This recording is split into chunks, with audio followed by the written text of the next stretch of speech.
Allahumma salli wa sallim ala sayyidina wa habibina. Dan tidak termasuk sebahagian daripada aurat suara perempuan. Ya. Su urinang kan aurat. Jadi urinang jangan tu juga anak perempuan. Tetapi nah ketentuan tidak haram mendengarnya suara kecuali jika takut ia daripada dengarnya suara akan fitnah atau merasa lazat dengan mendengar suara. Makna takut fitnah, kata dengar tu ingin tahu tubuh tu. Kamu tahu ingin lihat bagaimana rupanya.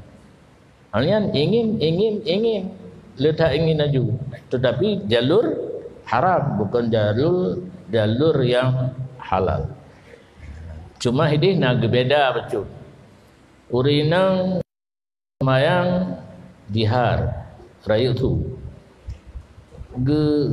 Gedepu su silap yang wanyan utuh kayo. Tukang buka rumah.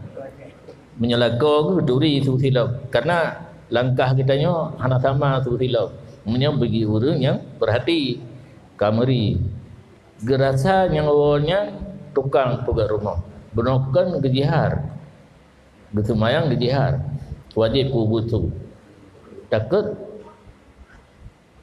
Quran dua buah sunat menyana orang bulut dengar dan sunat memperhatikan orang begitu. Terangkan yang rayu subuh urinang dengar menyatakut fitnah harim kalan berserta keinginan harim maka gibu butu urinang baik dilanjutkan jihar. Tetapi menyotengah gemu lagu musimnya kan ya nana yang kena nah pukul anak tu dalam lagu dia kan tinggal ya nana yang hana payah pubut tu yang orang tukang lanjutkan aja tetapi ke tukang bunuh menyangkut takut terfitnah terus bubuk yang hanaga urinang yang bunuh giyu lari Quran dia bu su berarti kan hana titik temu kau butu lagu je peraya tu tapi uraga geyu peluang aman hana rasa sapu hati gaknya terhadap urinang lagu buno je dilanjutkan.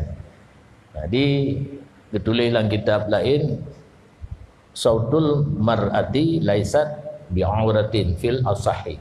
Pendapat yang puan suara urinang bukan aurat. Tapi nak beda menyoba baca Quran.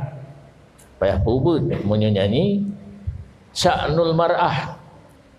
Kedudukan urinang cik suka bernyanyi. Jadi jil lanjutkan tapi uragam ke peluang. Kan han terjadi cik hal-hal yang tidak diinginkan.